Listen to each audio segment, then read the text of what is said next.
Elegoo is back with an update to one of their most popular enclosed printers, the Centauri Carbon. But here's the thing, this isn't really a full version 2. It's more likely a 1.5. Same core machine, but with some very specific upgrades that actually change how it feels to use. So today we're going through what's new, what's improved, and what still feels a bit outdated.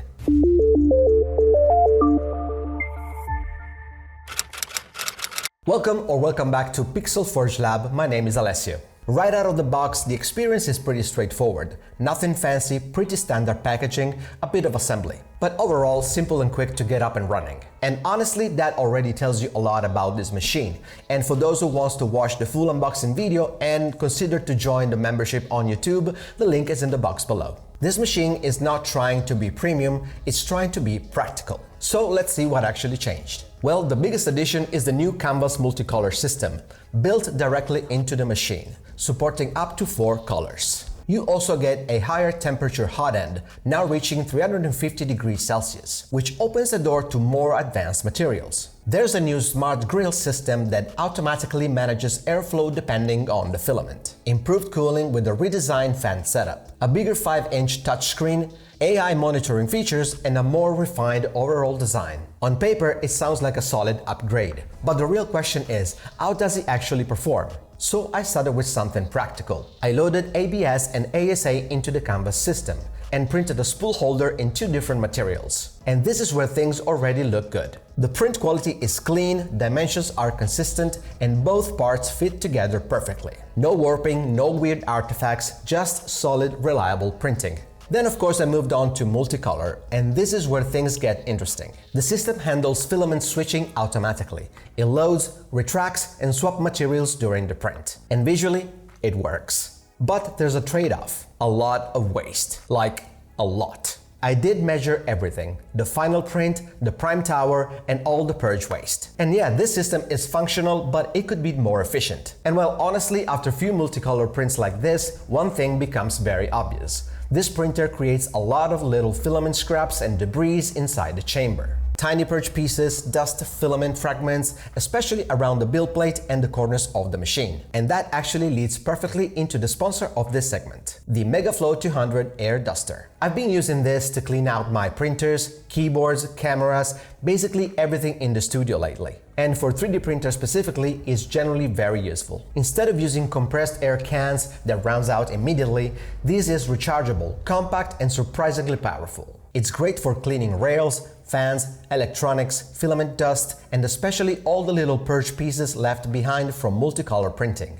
Honestly, after printing on the Centauri Carbon 2 for days straight, this thing became part of the workflow. So if you want to check it out, the link will be in the description below along with the full video reviews. And now back to the printer. To push it further, I ran a full 4-color benchy. You can clearly see the system switching filaments in real time. And the transitions are actually clean. No major alignment issues, no color bleeding. So from a pure functionality standpoint, Canvas works. Single material printing is where this machine really shines. I tested PETG. And again, strong first layers, smooth surfaces, consistent extrusion. Honestly, this feels like a proper workhorse.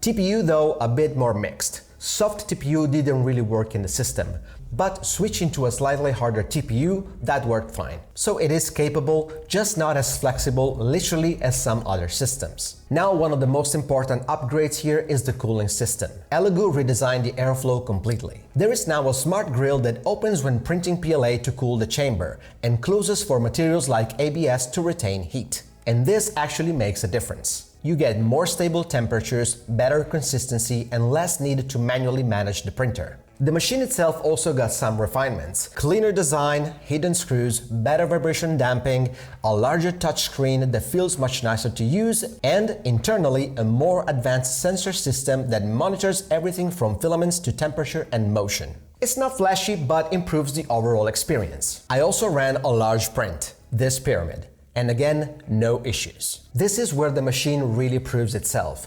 Long prints, stable performance, no drama.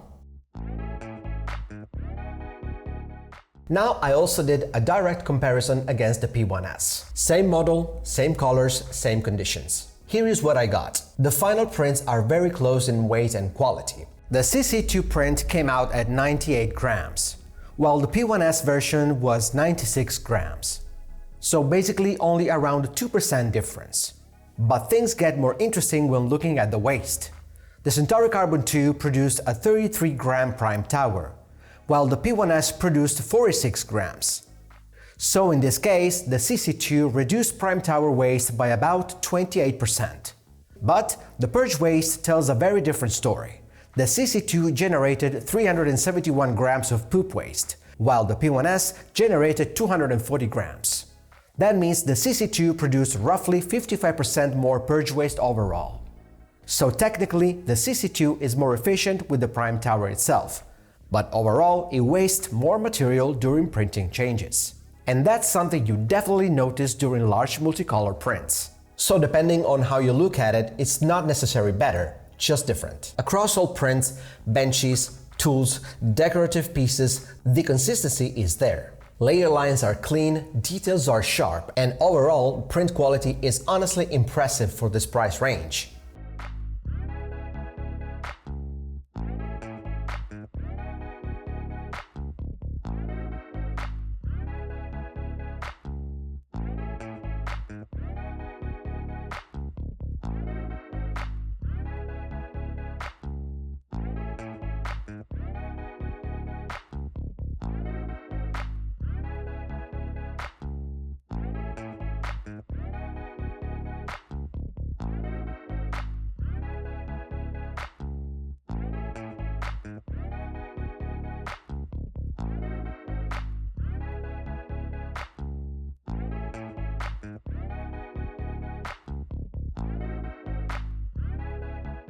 But we need to talk about the canvas system, because this is the biggest upgrade and also the most debatable one. Yes, it works. Yes, it's convenient. RFID auto detection, automatic loading, filament backup, all great features. But compared to external systems with enclosed dry storage, this feels a bit basic. And in real-world use, most people won't print multicolor all the time. So the real value here is the automatic filament handling, not the colors. There are also few downsides. Maintenance is still not the easiest, especially if you run into clogs. The software ecosystem is improving, but still not as polished as competitors. And the camera and remote features are pretty basic. Don't get me wrong, nothing deal-breaking, but worth knowing. So what is the Centauri Carbon 2? It's not a revolution. It's not trying to compete with the most advanced machines out there. This is a budget-focused, reliable workhorse with some smart upgrades that actually improve real-world use. Better cooling,